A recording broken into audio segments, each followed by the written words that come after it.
नमस्कार दोस्तों, मैं आपको रुदंती नामक पौधे से सोना बनाने का प्राचीन प्रयोग बताने जा रहा हूं। रुदंती नामक पौधा एक ऐसा पौधा है जो कि बहुत ही दुर्लभ माना जाता है। यह आपको आसानी से कहीं पर भी प्राप्त नहीं होगा। इसके लिए दोस्तों आपको विशेष स्थानों का चयन करना पड़ेगा और आपको यह दिव्य पौधा कहाँ मिलेगा और इसका प्रयोग कैसे करना है, इसमें कौन सी धातु मिलानी है जिससे आप लोग सोना बना सकते हो, पूरी जानकारी दूंगा अपनी इस वीडियो के माध्यम से। तो आप सभी से अनुरोध है कि इस वीडियो को पूरा आखिरी तक देखिएगा। अगर आप लोग सोना बनाने की प्राचीन विद्या को जानना चाहते हैं, प्राचीन काल में किस प्रकार से औषधियों एवं धातुओं के मिश्रण से सोना बनाया जाता था, पूरी जानकारी दूंगा दोस्तों, वो भी शास्त्रों के आधार पर। तो इस वीडियो को पूरा आखिरी तक देखिएगा, तभी आपके समझ में आएगा, अन्यथा कुछ समझ में नहीं आएगा। अगर दोस्तों आप इस चीज को समझ लेते हो तो दोस्तों आप लोग सोना बनाने में शायद सफल हो सकते हो, क्योंकि दोस्तों यह एक ऐसा दिव्य प्रयोग है जो कि मैं आपको प्राचीन पुस्तक से बता रहा हूं, जिसका नाम है स्वर्ण तंत्रम नामक पुस्तक। और इसी पुस्तक में सोना बनाने के अनेकों दिव्य उपाय हैं, जिसमें अनेकों प्रकार की चमत्कारी औषधियों का उल्लेख मिलता है और उसी के आधार पर मैं आपको जानकारी दे रहा हूं। तो दोस्तों आप सभी से अनुरोध है कि इस वीडियो को पूरा आखिरी तक देखिएगा, तभी आपके समझ में आएगा, अन्यथा कुछ नहीं समझ में आएगा। और दोस्तों अगर आपने हमारे चैनल को सब्सक्राइब नहीं किया है तो सबसे पहले हमारे चैनल को सब्सक्राइब कर लीजिए और घंटी को भी सही प्रकार से दबा लीजिए, क्योंकि दोस्तों हम इसी प्रकार की जानकारियां लाते रहते हैं। और वीडियो को भी लाइक कर लीजिए। दोस्तों बहुत सारे हमारे ऐसे दर्शक हैं जिनके सवाल हैं कि भैया मैं उनके कमेंट का जवाब नहीं दे पाता। तो दोस्तों ऐसा है कि मैं सभी के सवालों के जवाब नहीं दे पाता, इसलिए मैं आपके सभी सवालों का जवाब अपनी वीडियो के माध्यम से देने का कोशिश करता हूं और प्रयास करता हूं, ताकि आपके सभी सवालों का जवाब दे सकूं, आपके सभी प्रश्नों का उत्तर दे सकूं और आपको समझा सकूं। बहुत सारे ऐसे भी लोग हैं कि कहते हैं कि औषधियों से सोना नहीं बनता, धातुओं से कोई सोना नहीं बनता।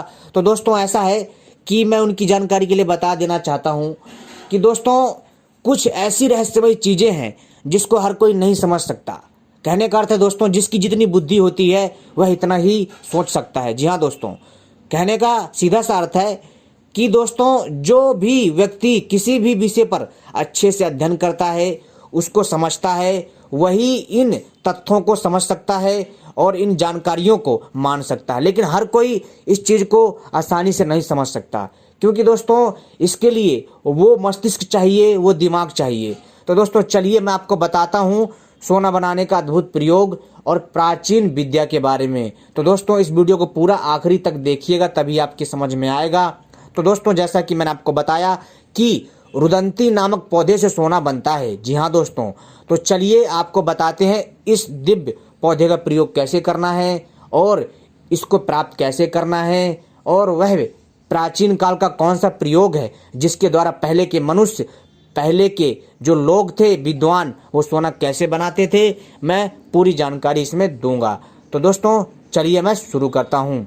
दोस्तों पहली बात, यहाँ दिए गए सभी प्रयोग, जी हाँ दोस्तों, ये शास्त्रों से हैं। यदि आप सफल नहीं हो पाते हैं तो दोस्तों इसमें हमारी कोई जिम्मेदारी नहीं होगी, ठीक है। और दोस्तों रुदंती नामक पौधे का नाम तो आप सबने सुना ही होगा और बहुत सारे ऐसे लोग हैं जो कि जानते भी नहीं होंगे, लेकिन दोस्तों आज मैं उनको इस रुदंती नामक पौधे से जुड़े सारी की सारी जानकारी दूंगा। दोस्तों रुदंती पौधे की पहचान इस प्रकार से करें। यह 4 प्रकार की होती है। पहली होती है श्वेत यानी कि सफ़ेद, और दूसरी होती है रक्त यानी कि लाल, और जो तीसरी होती है वो श्याम वर्ण की यानी कि उसके अंदर कालापन होता है, और जो चौथा होता है वो पीले रंग का, जिसको हम पीत भी बोलते हैं। इसके पुष्पों का यही रूप है, यानी कि दोस्तों इसके जो पुष्प होते हैं यही रंग होता है जो मैंने आपको बताया, जैसे कि सफ़ेद, लाल, कालापन और जो है पीला। इसके पौधे चने के समान होता है तथा इसके पत्ते भी चने के पत्ते के समान होते हैं। इसके पत्तों के ऊपर सुनहरी चमकदार बिंदिया होती है। दिए गए लक्षणों से आप रुदंती की पहचान कर सकते हैं और अधिक जानकारी के लिए आप लोग गूगल पर सर्च करके भी देख सकते हैं जो आपको ना समझ में आए। दोस्तों इसमें सावधानी क्या रखनी है और आपको किन समयों का विचार करना है उसको भी सुन लीजिए। औषधि या सामग्री प्राप्ति हेतु समय, तिथि, नक्षत्र आदि का ध्यान रखें। अच्छा कोई नक्षत्र हो, अच्छा शुभ दिन हो, उसी दिन आप इस क्रिया को संपन्न करें, पौधे को प्राप्त करें। क्योंकि तिथि, नक्षत्र, शुक्ल पक्ष और कृष्ण पक्ष, वार, दिन, रात आदि के प्रभाव से किसी भी औषधि के गुण बदलते रहते हैं और बदल जाते हैं। ठीक है, यहाँ सोना बनाने के लिए आपको केवल रक्त और पीला रुदंती का पौधा प्रयोग में लेना है। जी हाँ, जो लाल और पीले रंग का जो पौधे होता है उसी का ही प्रयोग में लेना है, यानी कि जिस रुदंती पौधे के जो फूल लाल तथा पीले होते हैं उसी पौधे का प्रयोग करना है। ठीक है, अब दोस्तों रुदंती प्राप्ति का स्थान है, इसका जो पौधा है हिमालय में, गंगा नदी किनारे, सागर के संगम स्थल पर और मध्य प्रदेश के क्षेत्रों के आसपास तथा श्रीशैल पर्वत, हेमकूट आदि पुंड पर्वतों पर होता है। अब दोस्तों आपको बताते हैं सोना बनाने का प्रयोग, जिसमें विस्तार से बताया गया है सावधानी पूर्वक। दोस्तों सामग्री क्या लेनी है, आपको लेनी है रक्त रुदंती यानी कि लाल रुदंती, पीत रुदंती और शुद्ध तांबा चाहिए। ठीक है दोस्तों, अब दोस्तों इसका प्रयोग किस प्रकार से करना है, प्रयोग को ध्यान से सुने। शुक्ल पक्ष के शुभ दिन में, जी हाँ दोस्तों, उस दिन जो है दोस्तों शुक्ल पक्ष होना चाहिए, इस चीज़ को ध्यान रखें। जैसा मैंने कहा कि समय तिथि का ध्यान रखें, तभी आपके लिए हर चीज़ संभव हो पाएगी। शुक्ल पक्ष के शुभ दिन में रक्त और पीत पुष्प वाली रुदंती की धूप दीप से पूजा करें। जी हाँ दोस्तों, और ओम नमः शिवाय का जाप करते हुए उखाड़ लें, किसको, रुदंती नामक पौधे को। उसके बाद दोनों पौधों का रस निकाल के कांच या चीनी मिट्टी के बर्तन में इकट्ठा कर लें। अब शुद्ध तांबा पत्र को पिघलाकर उसमें रक्त और पीत रुदंती के रस को डाल दें, तो वह संपूर्ण तांबा शुद्ध सोने में तब्दील हो जाता है। इसमें संदेह नहीं करना चाहिए।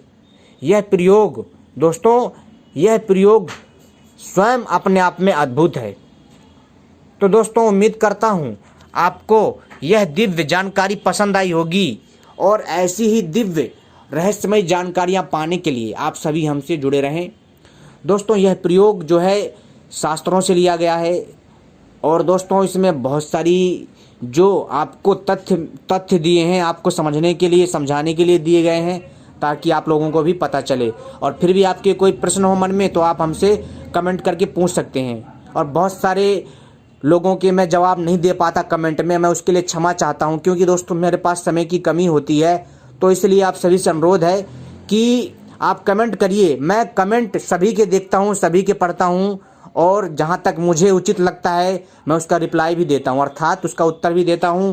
और नहीं तो दोस्तों मैं आप सभी दर्शकों के सवालों को सुलझाने का प्रयास वीडियो के माध्यम से ही करता हूं। तो दोस्तों इसलिए मैं सभी के अगर कमेंट की रिप्लाई ना दे पाऊं तो दोस्तों इसमें जो है थोड़ा अजीब मानने की बात नहीं है, नाराज़ होने की बात नहीं है। इस चीज़ का विशेष ध्यान रखिए दोस्तों, क्योंकि आप सभी हमारा परिवार हैं।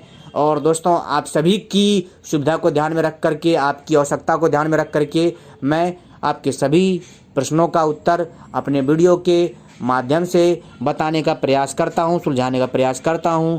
धन्यवाद।